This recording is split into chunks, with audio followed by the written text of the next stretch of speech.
Hello and welcome to our podcast, Body Talk Fit. I am your host and owner of Body Talk Fit, Noel. And I'm your co-host, Diane. I do want to tell you what Body Talk Fit is. Body Talk Fit is designed to help the woman enhance her sensual inner and outer self through dance. Body Talk Fit helps boost self-confidence by building appreciation and awareness of your body and how to move it.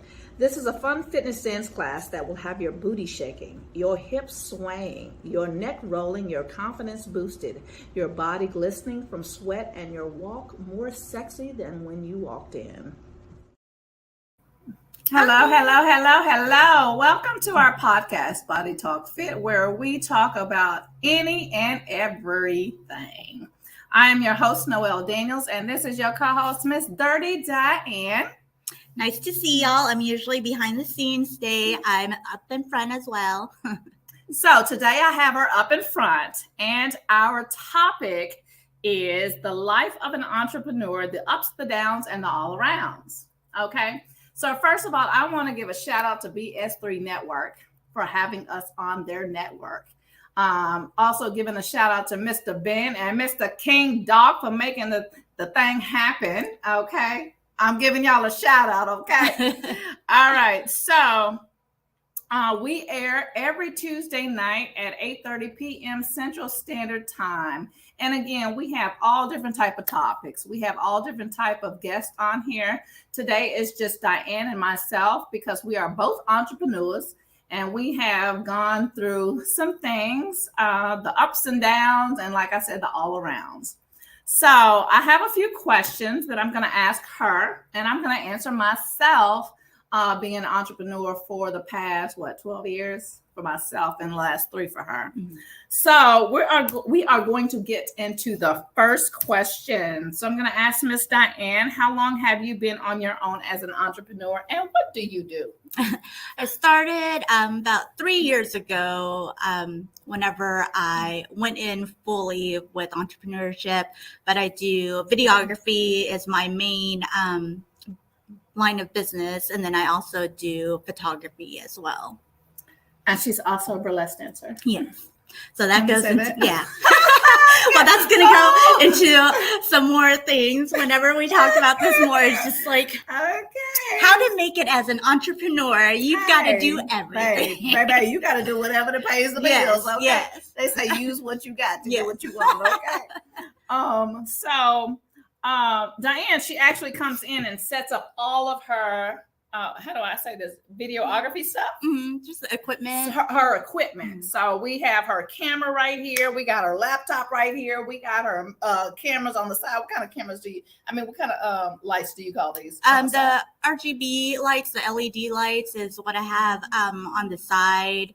Sometimes I'll just bring a soft light. And then I use a Sony camera for the camera that we're using right now. So she has the whole setup. So she also has come in here and done some videography fee as well, as far as recording some videos that I've wanted to like post online. So she's really good. She's really easy to work with.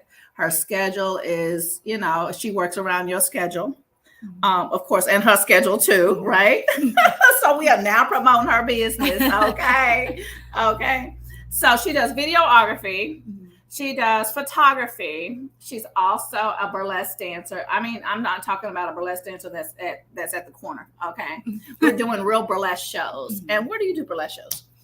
We have our residency. I'm with Uptown Review, and then we perform the 4th Fridays of every month at the Nines in Deep Ellum.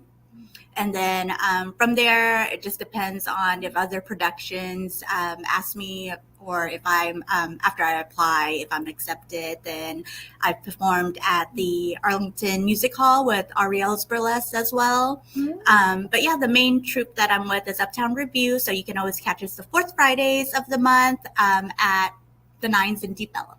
Cool beans. So if y'all came to my last burlesque show, which was in August of this year, August, September, October, 2 months ago, she was also a burlesque dancer in my Erotic City. Mm-hmm. So I was glad to have her at Erotic City. She did very well, and I'll still be talking about the thing that you picked up. Okay. That was cool. Hold on, that was really cool how you made a little when we did that did the podcast after that, Mm-hmm. and then you made the little what would you call that? Because you like a picture-in-picture. Oh yeah, yeah, I'll be doing all that stuff. So she made a picture-in-picture, right? So we did our the podcast that we did the following week after we did the burlesque show. I talked about her kicking. She had taken off her little skirt. Mm-hmm. And she did a whole fan kick, okay? A whole fan kick in the air. And she did and when after we taped it, a few days later, she did a picture-in-picture with her actually doing the fan kick and me talking about the fan kick. So I thought that was so cool because she knows how to do all of this stuff, right? And I'm like, can you help me with all of this? Because I don't even I be trying to figure out how to say the words or have wording come across like my reels. Yeah, and I'm like, how do you do that? So it's like a lot of stuff that I got to learn how to do. I mean, this new social media and technology is like so challenging for me, but she is really good at it. Really, really good at it. So that's another thing is video editor. Because I lump that in as videography and video editor, but I forget like once the production gets bigger, then there's usually someone who's a camera operator and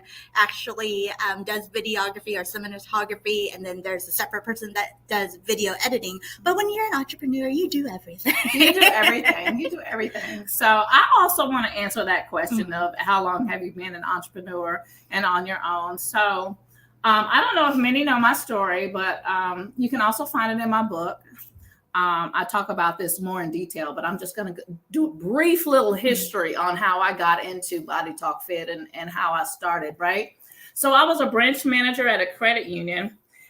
I had just bought a house, right? Bought a house on my own. I had just bought a brand new car. And then I went home for Christmas one year, and my cousin, which is my biggest fan, right? My biggest supporter right at the time. She was like, why don't you open your own studio? Branch out on your own, because I had been teaching dance, forever. I was teaching at 24-Hour Fitness at the time, and she knew that I wanted to do my own thing, right? So she was like, why don't you open your own studio, or why don't you branch out and have your own dance business? So I was like, I can do this, right? And I'm like, how do I do this and have a full-time job too? And, I'm like, okay. So I'm not going to say she talked me into it, but we came up with a name for my business, Body Talk Fit, on the spot, right? And she's very smart. So she's coming up with all of these ideas, right? This was probably in 10? Maybe 2010, right? So I get back to the credit union that following week, and I put in my 2 weeks notice. Okay. We had written up a business plan in 2 weeks. I mean, we had the whole thing down, right? I already knew what I wanted to do. But I didn't have the funding for it. I didn't have I didn't have nothing, right? But a business plan and a passion, right? Man, that passion you've got. Baby, that will push you. I had 3 months of savings. So I was like, okay, I can pay my house note for 3 months and my car note for 3 months. But what am I going to do after that? I'm not going to worry about it. Because the money will come. The money will come. As an entrepreneur, we think, okay, the money will come. Okay, we're going to be able to pay these bills. Okay. So I put my 2 weeks notice in. And then I started looking at studios. I found a studio. I'm going into this. I'm not going to go into really detail. I found a studio, talked to the I found a location. It was already previously a dance studio. So I went and talked to the building owner, which the building owner was the previous tenant. Okay. That deal fell through, but he went and used my ideas to reopen it. Okay. So that's why I don't share too much with people no more. Okay. But it didn't last. Anyway, so that deal fell through, and I found a studio that I could sublease out of, and I started teaching dance parties. So I started off with dance parties, once monthly ladies' night out. I tried to, and I didn't have any following at the time, on social media, right? It was pretty new, 2011. This was 2011. Social media was fairly new. I was still building my clientele. I mean, it was very challenging. Okay. But I started meeting new people. I moved to a different studio. I was traveling. And then I ended up opening my own studio 2 years ago. So that's how I got into the business of entrepreneurship. I was like, you know what, I can do this, you know? So I just said, okay, I'm gonna do it, right? So this next question, because I left corporate to go into entrepreneurship, right? So this next question for you. So what did you do before you branched out on your own? Yeah, so before I was an administrator. That was what I was doing for like over 10 years. The last company I was with for almost 8 years. I was doing administrative for the operations side of it. And same thing, it was like whenever I was younger, photography and like I used to love photoshopping photos and all of that stuff was just a hobby. And then it wasn't until I started going to dance classes again. And then, you know, at the end of class, people like to film. So I was filming videos. And then at the end of it, I just ended up being the go-to person like each week that people would hand me their phones and ask me to film because they liked the way that I moved my camera or the camera around for them instead of just sitting in one spot. And then the people in those classes, they had their own like small business on the side. And then they started asking me what my rates were to film them at this event or that event. And I was like, you want to pay me? Like, I was just filming you guys for fun in class. Like, I didn't know people like would actually pay me to do this. So I was like, at that time, I was like, well, since y'all are new, I'll just, you know, charge you this amount or whatever. And they were just like, oh, okay. So that's how I started, was just like people from dance classes hiring me for their small business. And then they referred me out to their friends. Oh, that's and cool. That's how I got into the business. And then it just ended up being something on the side for me while I was still working in my office job. And it wasn't until I had this big opportunity in 2021, or was it 2021, I think.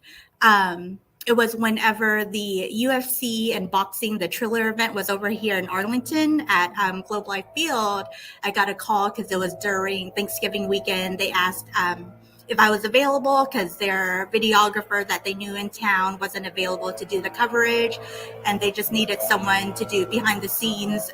It was a boxing. They were doing kind of a podcast, highlights of behind the scenes. Yeah. Cool. So they asked around, and someone referred me to them, someone that I worked with before. Yeah. So I did that. I did like the coverage for them for like the weigh-ins, the press conference, and then the day of the event. Like, I was like the only woman that was like in the press conference room. Like, I just felt so highly of myself at that moment. I was like, I'm here. I just walked through. I'm Diane. Here's my badge. Yes.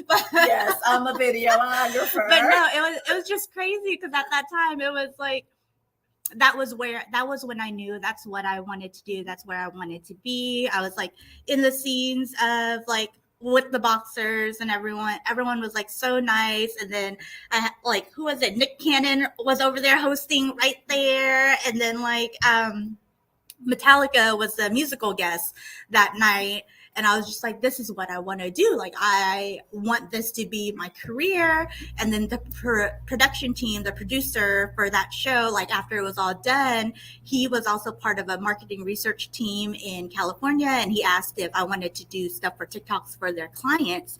And I said, yes, but they needed me to train like during the week and stuff. And that was whenever I had my office job. So I was like, okay, so that next Monday I talked to my boss. You quit. And I was like, I'm going to finish out the rest of this year, and then I'm going to go try to pursue this.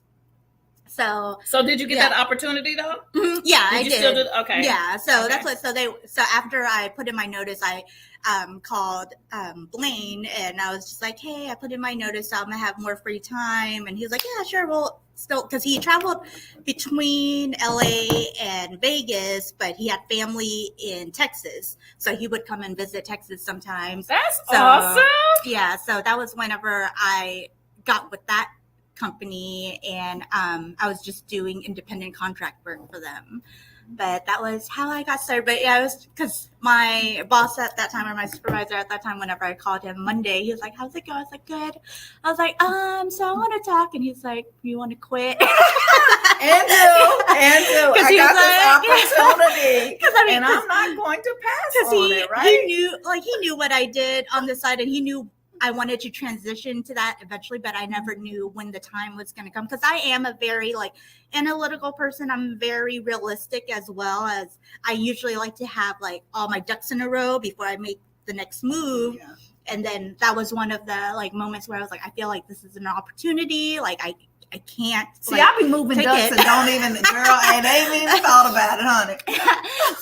So he knew I was going to move eventually, because he and the team that I worked with before, some of the gear I started out with, whenever it was admin week or my birthday and stuff, they were the ones who would buy me some equipment, because they knew that's what I wanted to do. Yeah. So I love that company, and that's why I was with them for so long, or with that team for so long, was because they supported me as a person, not just as their administrator. Right. Oh, that is a wonderful story, girl. So how long did you work for them? I worked for them for about 8 years. Damn.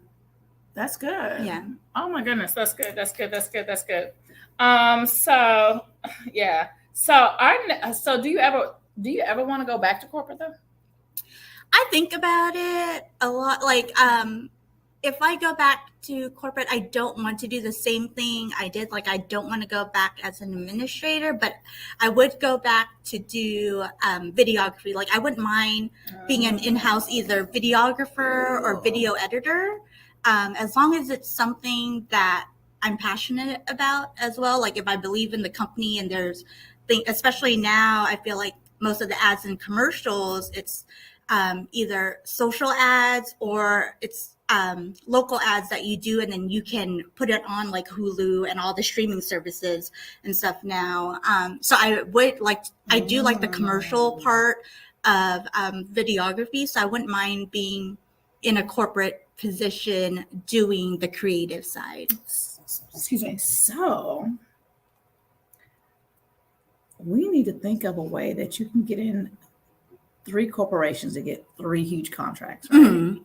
To do their videography. Yeah. Oh my goodness, that would be so. If y'all are looking, right? Everything is about social media. Everything is about branding. Everything is about selling yourself on social media. And man, and you were so good with it.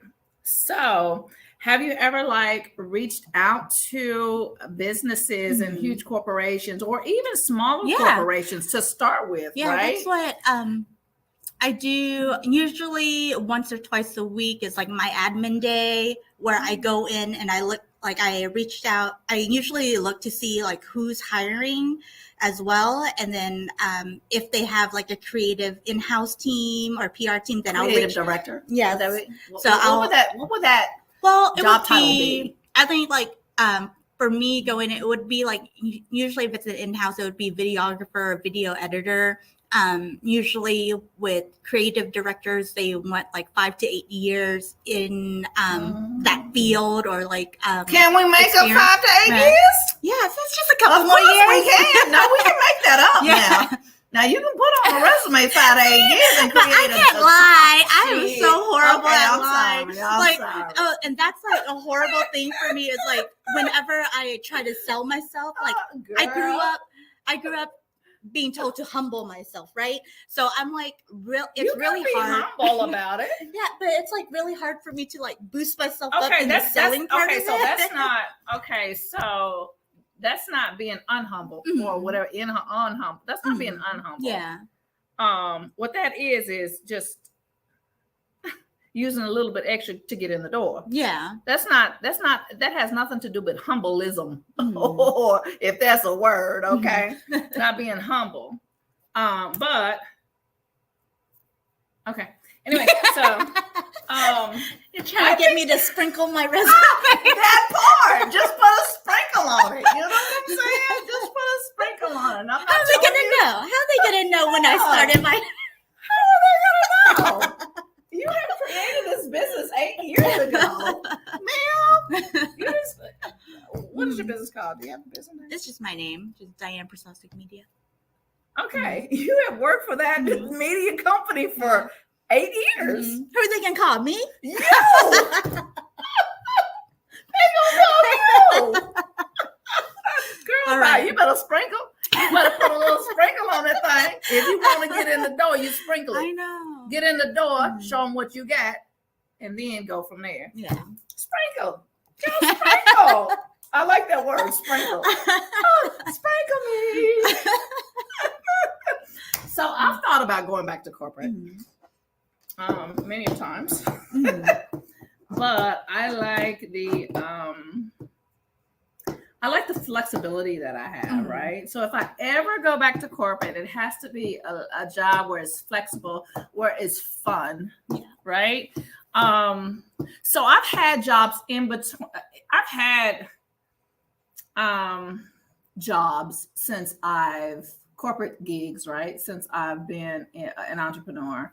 I've gone back to banking for maybe 6 months, just, to get some extra money when my business was slow. Or I worked at a software company doing IT work, right? That was a good money doing tax season. Ooh. So I did tax season work. That was some hell of a good money, right?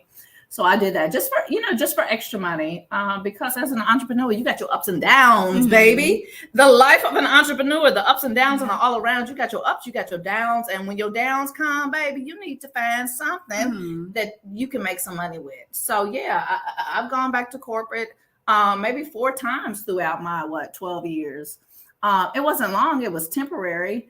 But I've been doing this for so long, and I like the benefits of corporate. Okay, baby, you got health insurance, even though I have a health insurance, but you got health insurance that's paid for. You have 401k. I mean, you have PTO, because if I take time off from here, that means I ain't making no money. You know what I'm saying? You can't be sick when you're an entrepreneur. You can't. And if you're sick, you better play it off. Sometimes I teach classes when I am dead tired, but I try not to let that, resonate or my clients see that. I be dead tired teaching class. My body be hurting teaching class. I'm getting older. I can't do the same things that I used to do. You know what I'm saying? 17. I've been in the game 17 years. I've been teaching classes for 17 years. I started off. Oh, I didn't even say that. I started off purchasing a jazzercise franchise. This one was I was living in Houston, right? I was getting married to this man, right? I called it off. Anyway, so I bought a jazzercise franchise. This is at the time when I was going to college. I ended up going to get my degree, moving back to Dallas or whatever, and opening a jazzercise franchise here, a location here, out of I rented out of a studio and a community center. So I was teaching jazzercise classes in both locations. And then I ended up getting pregnant with my youngest son. So I stopped doing that. But I've been teaching for 17 years. That's a long time. That's a long time. Because a dancer normally doesn't last more than 10 years, Shout out to Debbie Allen, because she 60 something and she's still going. Shout out to you, girlfriend. You know what I'm saying? But you have to listen to your body. You have to take it slow. You have to, hire people that can do things that you can't do no more. Okay. And that's why I hired her, because she's a little bit younger, and she can do things that, I can't do no more. I've got another instructor that I hired, a bachata instructor that I've hired. That can do things. She's 21 that I can't do no more, that I want to offer to my clients. You still have to offer things to your clients who come in here, or you have to still be able to offer people what they want, even if you can't do it. You know what I'm saying? So that's my story on that one. So what do you feel is the most challenging being an entrepreneur? For me, I would say the sales part of it, because, well, first off, y'all know I don't like to talk, right? And that's the majority. Well, she be over there. Hold on. I have another guest right here. She be over there in the corner talking, hey, y'all, it's me, Diane. And then I make my round back behind the camera. And But I hate talking. And that's the majority of what sales is just like talking to people. And And when I do talk to people, I'm very like short. Like I cut to the chase. Like just. But tell you me are what- very. I think with the podcast, when you're on the podcast, it's kind of like when I'm in, like, okay, so let's say if I was in an interview and people ask me, somebody, the interviewer asked me a question, I would be short with them. Mm-hmm. You go into detail. Mm-hmm. So I'm looking at you like, hey, you can sell yourself. Mm-hmm. You know what I'm saying? Because you're very detailed on it. It is the matter of fact, okay, if you have the confidence in yourself to sell yourself. Mm-hmm. You know what I'm saying? Yeah. Because you can sell yourself, Mm-hmm. but it's the confidence that you have, I think, that you need to possess. Yes, I can do this. I can sell them. I can go into this corporation. I can get this contract. Mm-hmm. You know what I'm saying? Yeah. And we all, fight with that. Yeah. You know? And then that's what I think because then at that part is where I struggle with, because like people will be like, I want this kind of video, blah, blah. Can you do that? And they'll show me something. I'm like, yeah, that's easy. I can do that. And I don't know what else to say from there except I can do that. I will show you, or I'll show them like, yeah, like this. I already did this. Like, that's what you want. Show them a video that you've already done. Okay, is it something similar to this? Yeah. You know what I'm saying? But I think it's the like even getting to the person who will hire me on, because usually whenever I reach out to like small businesses or like the big corporations to see if they need videography, I go through their PR team or like whatever general email that they have on their website. So it's trying to get to the person that has the money or the budget to hire me as a freelancer within their company. The HPIC, the head person in charge. I don't want no middleman. Mm-hmm. Yeah.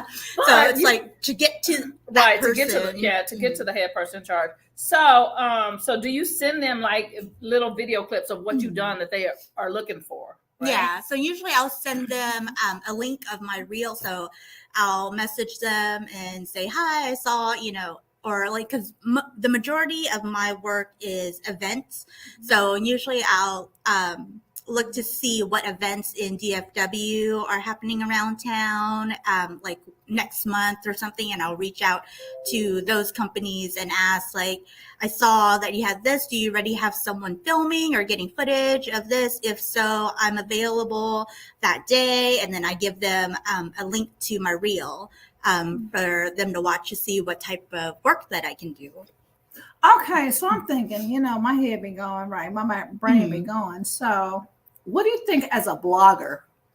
So you have all of these restaurants or new restaurants or restaurants that want people to come in and take a video of their food or their drinks, you know what I'm saying? And make a little reel or whatever you want to call it, because I don't know that side of the business, right?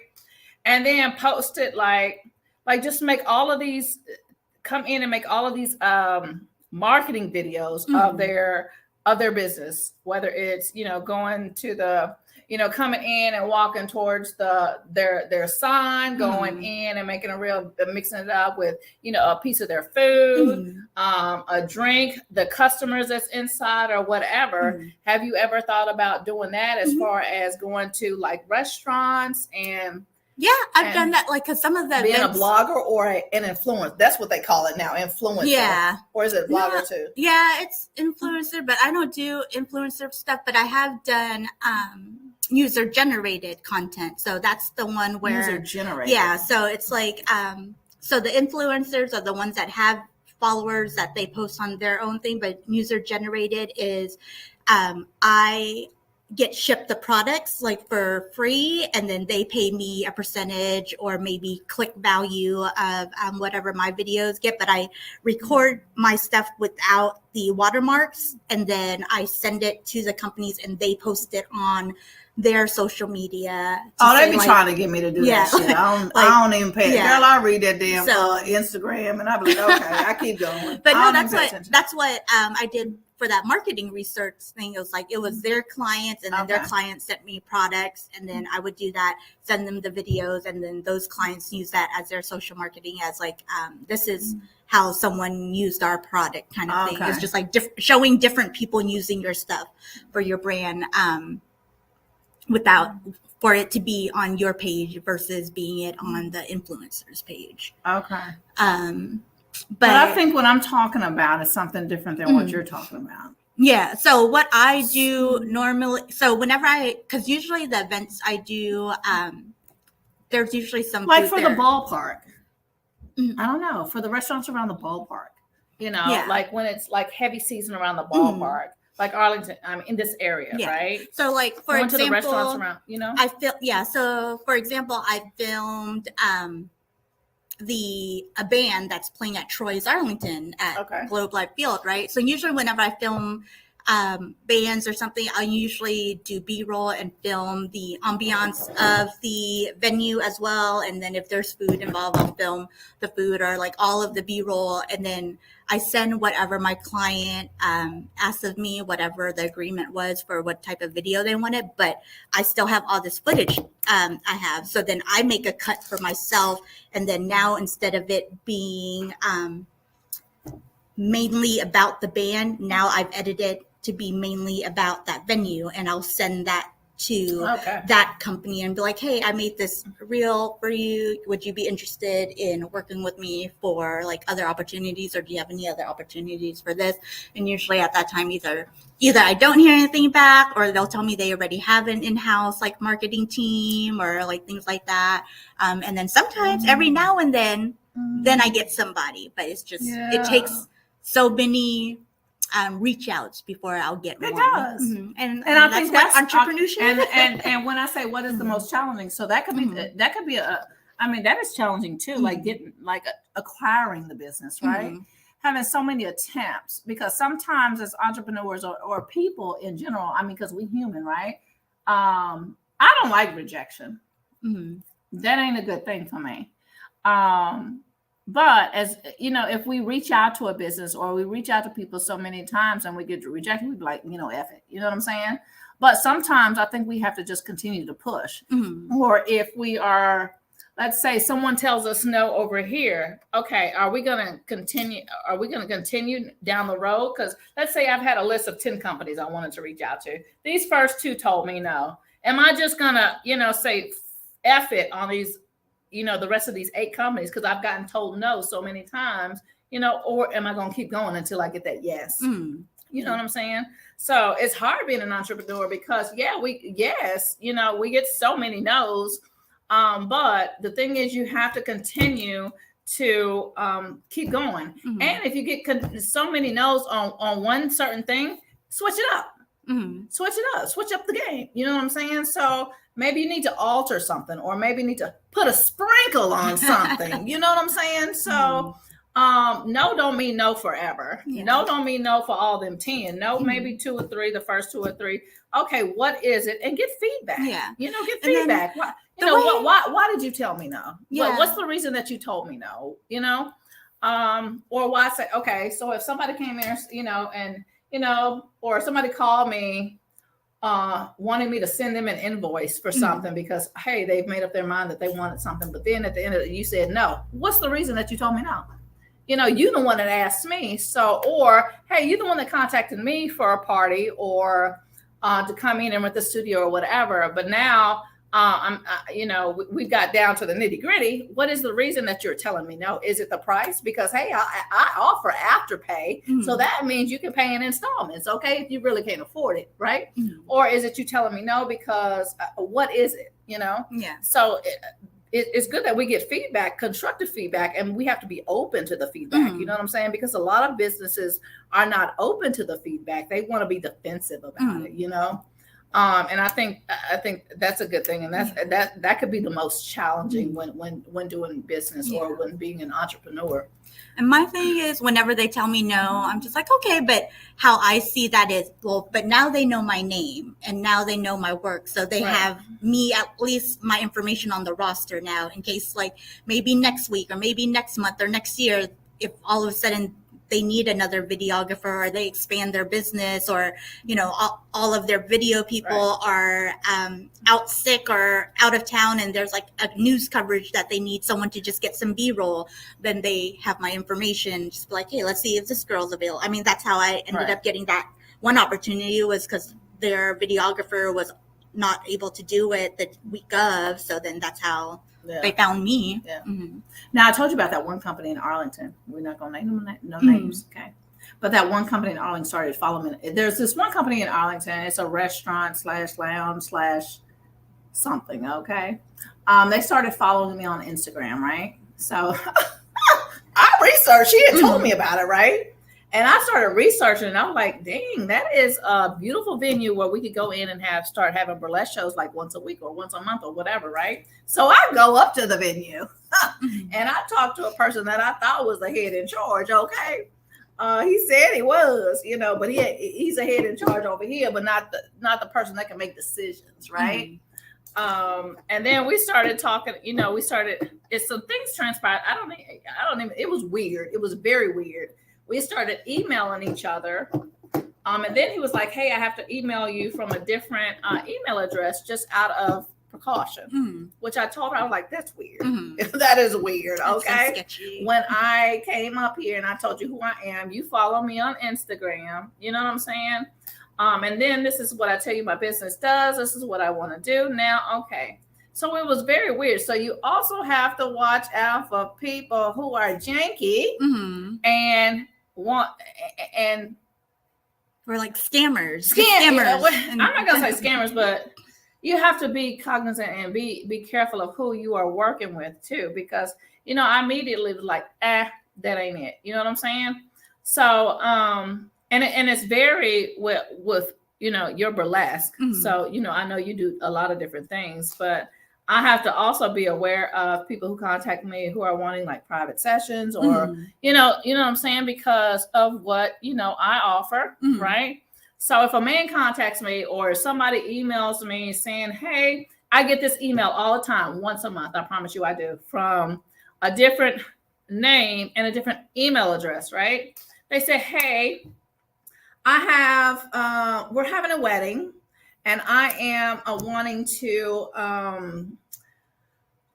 have you train my bridal party. This is what they say. My bridal party on this routine to perform at the wedding. These are not the exact words, right? How much would you charge? Where can you come?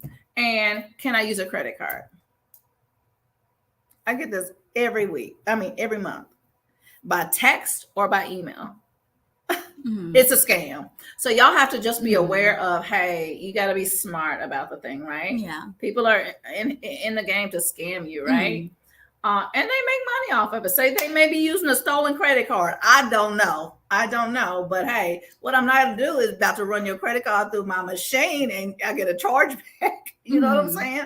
So and I don't even know why these scammers do it. I'm like, why do you take the time out to send me an email and send me a text once a month from a different address? I don't know if it's the same person, but if it is, stop texting me and stop emailing me, okay? Because I ain't going to fall into it, okay?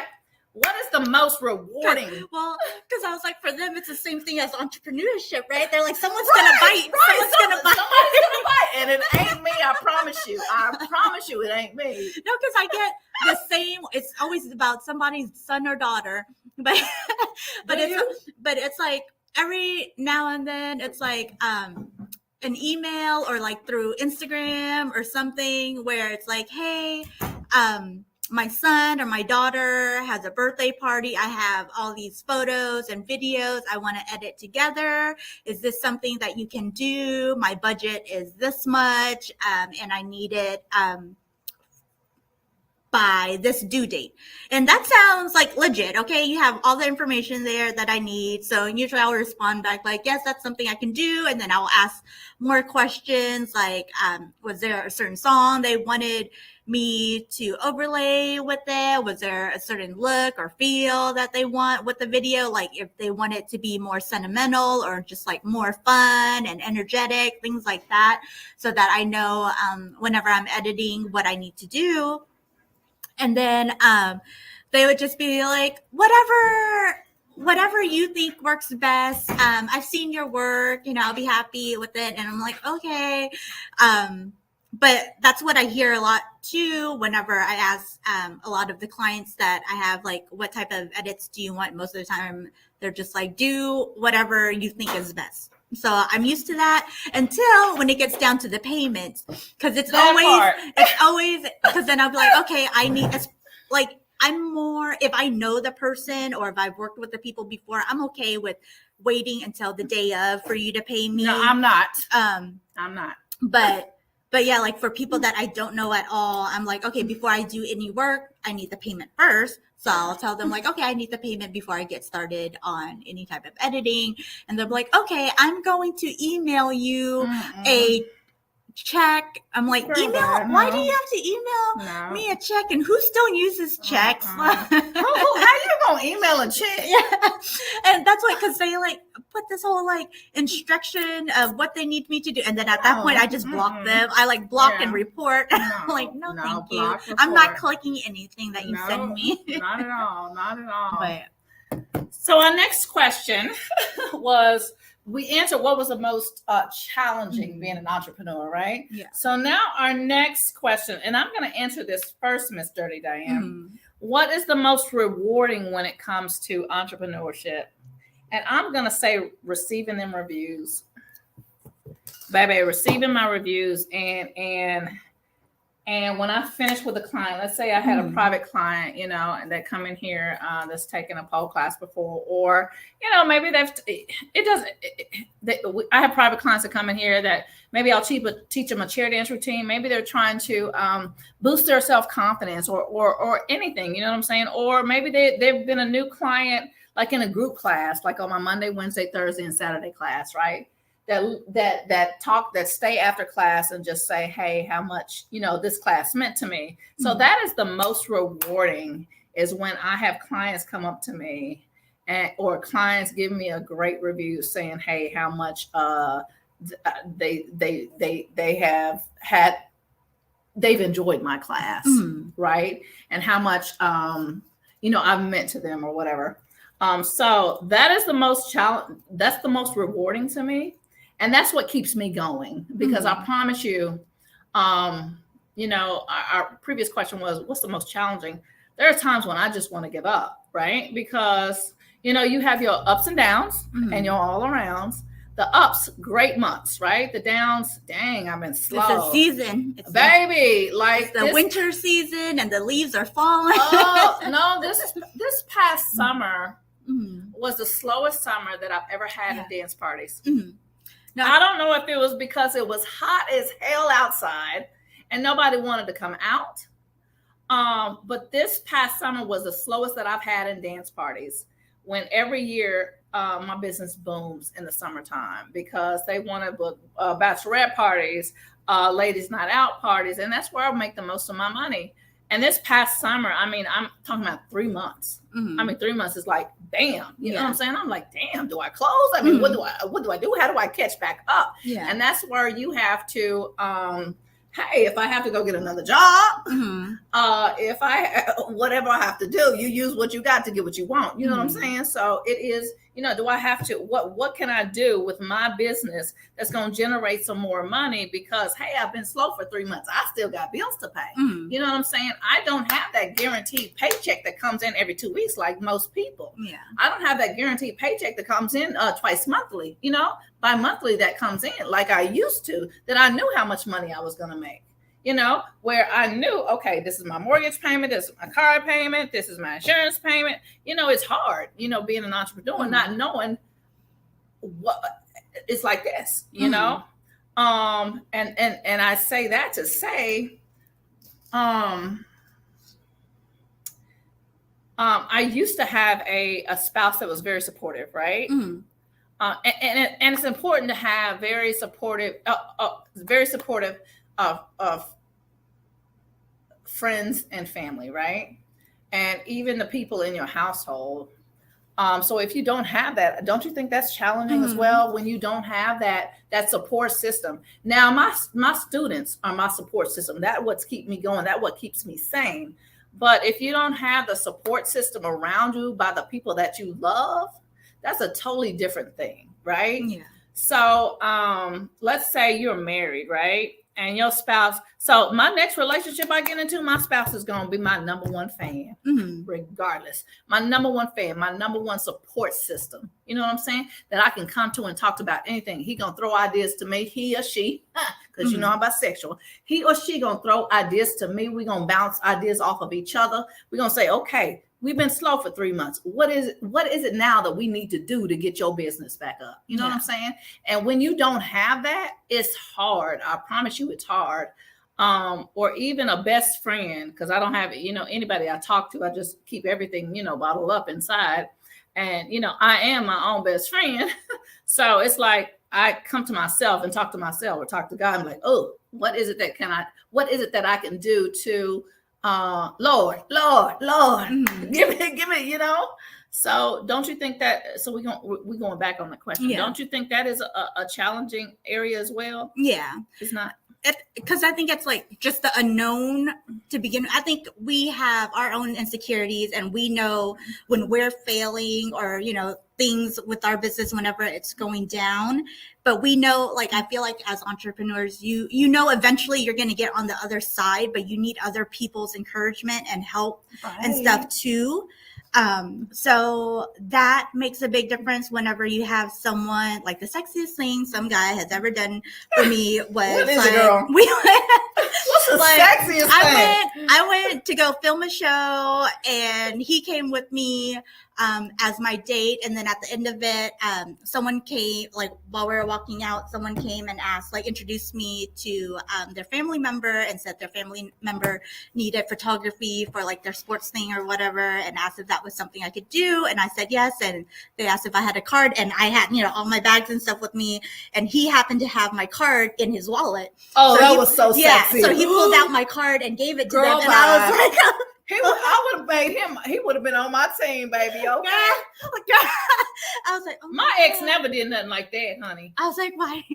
That was like the sexiest thing someone could have ever done for me. I mean, it didn't work out. I was trying to keep him around, but other things happened. Show. He was a keeper. Yeah. Because I had other guys because I'm in the dating world right now, right? She had other guys on the roster, okay, that did more things than he did. But I'm in a good dating game too. So hey, I was saying, but if y'all want to take me out, and I don't go to Applebee's or Chili's. I had the opposite of that, where like, but I mean, I feel like that's an important conversation to have.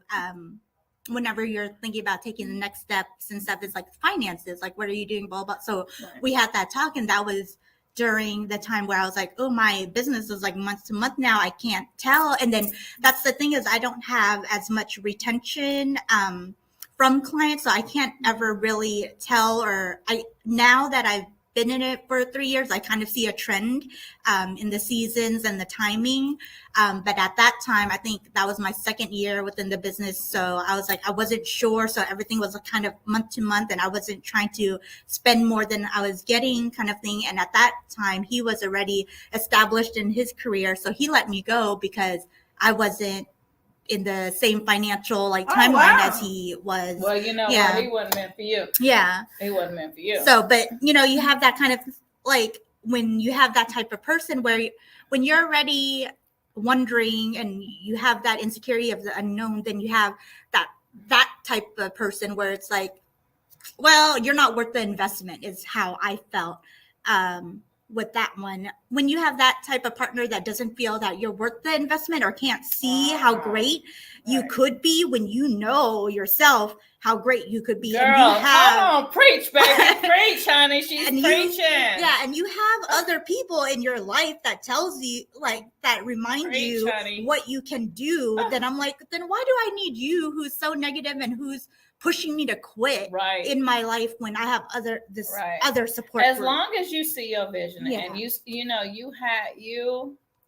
it's realistic though. So some people are in entrepreneur and it's not realistic. So as long as you know what you got, know that you can attain it, and it's going to take a while. I mean, being in business, even though I've been in business 12 years, I really haven't been in business 12 years. You know what I'm saying? I mean, really, I believe myself has been in business for the last from the time I opened my studio. You know what I'm saying? Because that's when the bills kicked in. You know what I'm saying? Now, even though I sublease out of other studios, I could skip a week subleasing, or if I didn't want to hold a class, I didn't have to pay them bills. It wasn't a bill that was due every month. You know what I'm saying? When I traveled, I picked my traveling days. You know what I'm saying? When I thought I could make some money, I didn't travel unless I made money. Now having a studio, and it's not big, so I couldn't imagine having anything bigger at this time. Especially without a support system, you know what I'm saying? So it's just, now I think these past 2 years have really given me perspective, on entrepreneurship and being in business for yourself. Even though, really, these last 10 years I've worked for myself and I've really not had to do anything else. But, anyway, so yeah. So you need a good support system in your life. Yeah, you really do. No, what you said is like you need to be realistic too, and I think that's the part that like crushed me the most. Is like I am a realistic person. I feel like I'm hard on myself, so that I'm like, if I know I can do it, then I need my partner to realize I can do it too. If you don't believe in me, why would I expect anybody else to? And the thing is, hey, okay, so if I have this partner, y'all, somebody outside the door, I'm sorry. People be outside my door all the time, okay? I'm trying to see who it is. Anyway, so, you can have, so my partner was, he was supportive in finances at one point. But it's like, I need more than finances, because if okay, so how can we come together? Our brains come together. But if he doesn't have an entrepreneurial spirit, you know what I'm saying? And he doesn't have these things, these ideas that he can share with me, and we bounce things back off from each other, it's going to be hard. You know what I'm saying? I need all of that, right? That whole package. And if you ain't got that whole package, don't come to me. You know what I'm saying? I need the whole package. It's yeah. So, anyway, so we actually was gonna shoot, girl. We got 9 minutes. OMG. We got passionate about this podcast. Y'all. We was gonna show y'all some show y'all. We were gonna show you all some little sexy chair dance movements, but I don't think we're gonna have time because we're like 52 minutes and 13 seconds up into this podcast. Okay. We got passionate about talking about support and the partners that we need. Oh Lord, because I promise you that is important. I promise you. For me, it is. It's very important for me. And I can say it's very important for you as well. That's why I'm still single. Thank you for sharing that. That's why I'm single now. Okay. So, what advice would you give to the next person who is wanting to be an entrepreneur? I would say first, look at your finances. Make sure you have enough savings for when you hit those down seasons, because it's eventually going to happen. It could be year 1, year 5, year 10. I don't know, but you just need to make sure that you have enough savings to support yourself, because you don't have that weekly, bi-weekly paycheck that's coming in.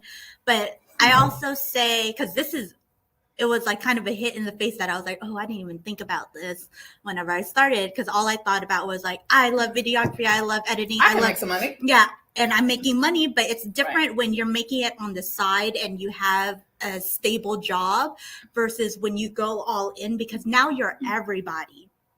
You are your own team, and that's the part that you wear all hats. Yeah, that's the part unless you have a team. Unless you can afford a team. If you can afford a team, then great. But if you're going some people out here that got a team and really can't afford a team, okay? So if you're going in as a solo entrepreneur, I would say think about the job that you hate the most, and would you be willing to do that? Because like I said, you have to do everything, right? Because I think that's one, because even whenever I have my busy seasons, like I said, that's why I say sales is my hardest, because this spring was a very busy season for me, that I was just continuously going to do one job, coming home and editing, and then going right back in, that I was not selling in between because I had like so many stuff booked out for like 3 months or something ahead. That's a blessing. Yeah.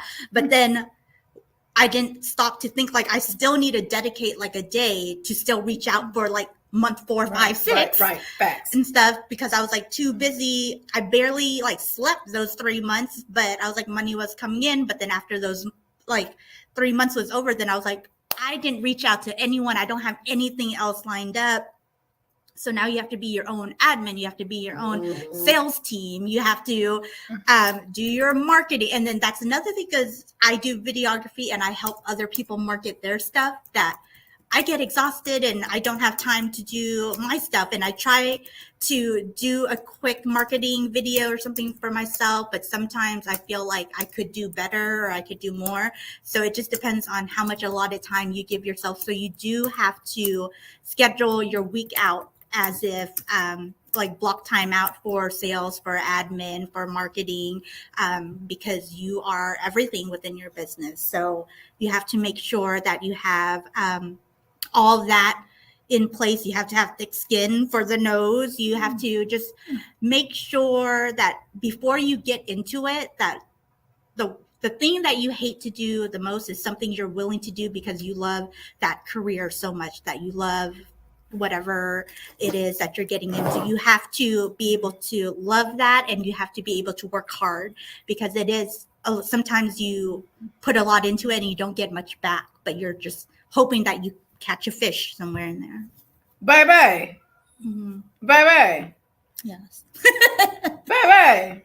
Mm-hmm. This co-host Diana that like to be behind the scenes need to be in front of the scenes more often. Didn't she do good today? Okay. Baby, she talk like she ain't talk. Baby, I ain't heard you talk this much since I met her. Okay. Damn. This is very passionate. Damn. A topic for you. It is. Damn. 3 years into entrepreneurship, videography, photography, editing, and burlesque. Dancing, just dancing in general. And dancing. Entrepreneurship for me for a long time. Really, when I think it really kicked in was 2 years ago when I opened my studio. Even though I've been on my own for 11 years, it's very challenging. It's very rewarding. My thing would be to that last question. What was the last question? What I say? What advice would you give to the next person who has wanted to be an entrepreneur? Stay humble. Stay humble, boo boo. Just because you didn't open a business, maybe you've gotten successful a little bit, you making a little bit of money. Just remember, God can take that away from you at any time. Okay, be humble. Appreciate your clients. You know what I'm saying? Appreciate the people around you who are showing you love. And always remember even though one person have told you no, then the next person may not. Okay, so don't give up too easily. A lot of people give up too easily, and shit, I'm telling you, I'm one of them that says, "Oh shit," I don't know how many times I've said I'm about to close here. You know what I'm saying? Because this past summer has given me some downs. Okay, even though when I've had some ups, you know what I'm saying? You will have a wave pool. Yeah. Okay. You will have a wave pool, but if you believe in yourself. Okay. And the people around you, who your closest people who love you, if they don't believe in you, get some new people around you. Okay. Because people who love you should see your dream and see your passion for whatever you do, and they should be willing to help you, whether that's mentally, financially, spiritually, whatever the case may be. If those people around you are not showing you that love, go find some love, or let God bring you that love. You know what I'm saying? Because everybody's not meant to work for other people. We have great ideas. A lot of people have.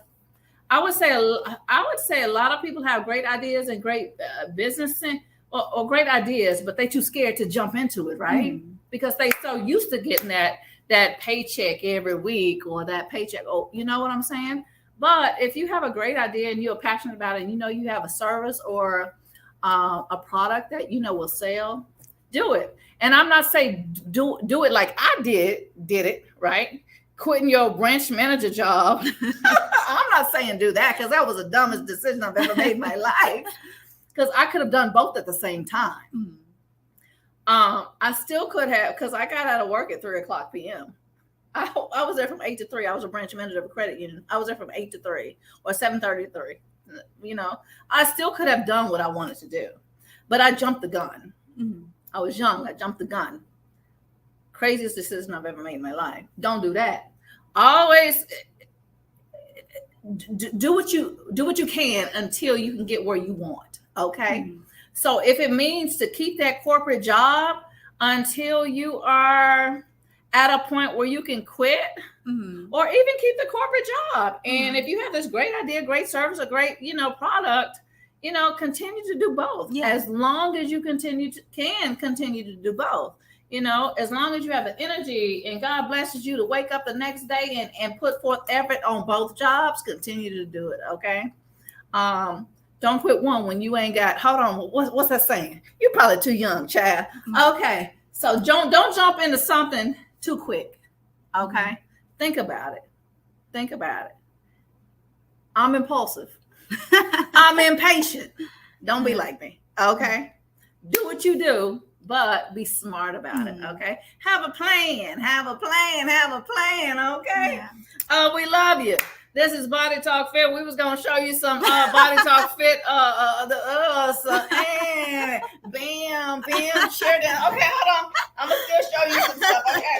Stop. Okay. We gonna go take it down, Bam. Okay. We're gonna open up wide. We're gonna sit nice and tall on those butt bones. We're gonna take it down. We're gonna bring it up, and we're gonna roll. And that's how we're gonna end it. Peace out. Bye.